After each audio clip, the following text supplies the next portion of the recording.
Welcome back, dearies, to Sinfully Desilicious. In addition to this month theme of homemade sauces, next comes the Japanese sauce teriyaki.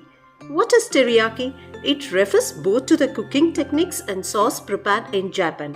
The word teri refers to the shine and sheen imparted on the food by the sugar content in the sauce, and yaki refers to the Japanese grilling style.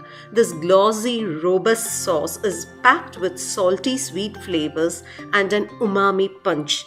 Umami is another Japanese term for pleasant savory taste. Traditionally, they are made from soy sauce, sake, or mirin with brown sugar and used as basting sauce or as a marinade for red meat or seafood. Today's sauce is spruced up with more flavoring agents like sesame oil, ginger, garlic, honey, and cornstarch. What is sake and mirin? They are Japanese rice wines, an indispensable condiment used in their cooking. Both are obtained from fermentation of rice. Mirin imparts that glossy, lustrous finish to the sauce. If you don't have stock of mirin or sake, or you want an alcohol-free substitute, you can try with variety of vinegars available in the market, be it rice vinegar or white vinegar, apple cider vinegar or balsamic vinegar.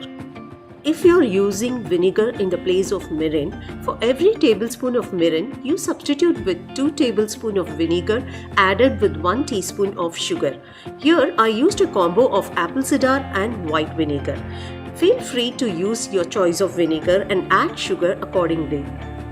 Here you must have noticed I added 1 cup of water to half cup soy sauce. This dilution is mandatory if you use a regular soy sauce which is high in sodium. If you get low sodium soy sauce, then skip adding water as the sauce is less salty. You can make gluten-free teriyaki sauce also by substituting soy sauce with coconut aminos or gluten-free soy sauce or tamarind. Tamarind is a Japanese soy sauce fermented without wheat. Let's move on to the next ingredient, cornstarch, which is used as a thickening agent here. I would recommend you to keep it as an optional step, as adding cornstarch has 2 disadvantages.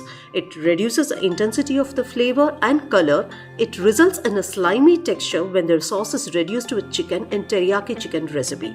If you do not want these 2 effects on your sauce, then skip adding cornstarch and simmer the sauce for a longer time to thicken naturally. This will result in good, intensely flavored and colored teriyaki sauce, and you will not face the slimy texture. The consistency of the sauce can be thin to thick depending on your requirements. Perfect consistency is when you let the sauce to run on the ladle. Sauce should roll steadily, leaving a thick coating on the ladle. If it runs down quickly, then it needs a little more thickening. If you like the chopped ginger and garlic in your sauce, then forget straining. Finally, drizzle with some roasted sesame seeds to get that crunchy bite in your sauce. Let's do some magic with this shine and sheen teriyaki sauce. Let's start with the teriyaki stir-fried veggies. You can use any finely sliced veggies of your choice. Here I used onion, colored capsicum, baby corn, asparagus, blanched carrot and broccoli. Here I didn't give any precise measurement for the ingredients. It's purely eyeballing, as the choice and quantity of veggies varies per person. Based on the quantity of veggies you add, manipulate the quantity of sauce. Size and shape of veggies you cut can be of your choice. Colored capsicum needs only few minutes of sautéing. When it comes to broccoli and carrots, it's better if you blanch it prior. Later you can add and quickly sauté it. For stir fry, it's always preferable if the veggies are crispy and crunchy. Do not sauté them for longer period. This will result in a wilted and droopy veggies. Once the sauce is thickened, switch off the flame.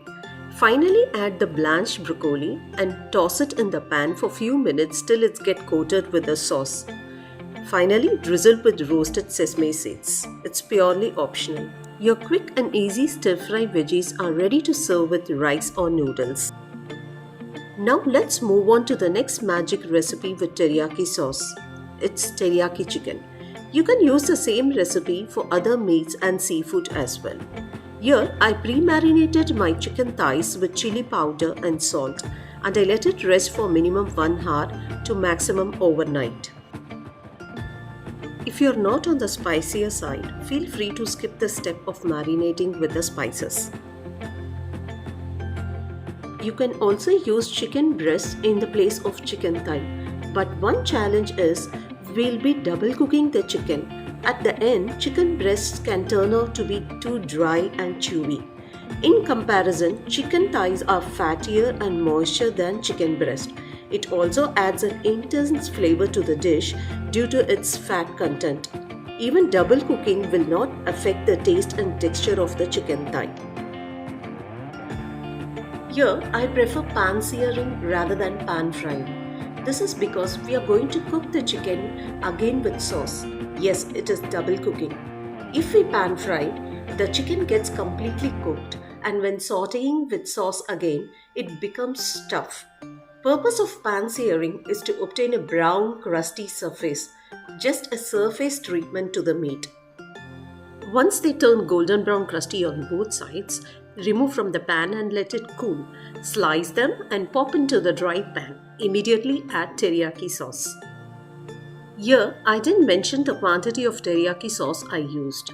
I leave it to your choice and preference. Just make sure that you add enough sauce to coat the chicken slices evenly on all sides and cook till it reaches your desired consistency.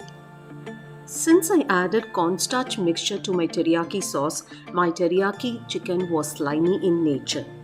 As I mentioned earlier, you can skip adding the cornstarch slurry if you don't want your teriyaki chicken slimy. Garnish with roasted sesame seeds and chopped green onion or scallions. Bold and lustrous teriyaki chicken is ready to serve with rice or noodles or can be taken as an appetizer. Let's move on to the last part of this recipe. It's the sticky rice. This is my version of sticky rice with Thai homely or jasmine rice. Generally, sticky rice is made with Thai sticky grain. I transform jasmine rice into sticky rice as I like its fragrance. What is Thai homely or jasmine rice? It's a Thai staple grain derived its name due to its resemblance of jasmine fragrance. It's less sticky in nature, lies somewhere between Thai sticky rice and sushi rice. Wash the jasmine rice only once. Do not wash it twice as the extra starch and the fragrance will go off. It's a gluten-free rice. For firmer rice, add 1 1/4 to 1 1/2 water to 1 cup rice. For softer rice, add 2 cups water to 1 cup rice. Here, I added sugar, coconut milk and butter to enhance the sticky texture and flavor of the jasmine rice. For coconut milk, either you can use store-bought coconut milk powder or prepare the coconut milk from scratch. If you're preparing at home, grind half cup grated coconut with water and squeeze to get 1 cup thick coconut milk. When you close and cook the rice for the first 5 minutes to let the liquid to reduce, keep an eye on it as coconut milk has a tendency to overflow. Either keep in low-medium flame to prevent overflowing or stand nearby and keep opening the lid consistently to avoid overflowing. Here your aromatic jasmine sticky rice is ready to serve with your teriyaki stir-fried veggies and teriyaki chicken. It can also be served with any South Asian dishes. Also here, I used my teriyaki sauce in my casserole dish, which I call it as a crazy and messy tray bake, made with baguette, loaded with veggies and homemade sauces including teriyaki. For more such interesting recipes and amazing techniques, visit my website Sinfully Desilicious. When I discovered cooking, I discovered myself, so can you.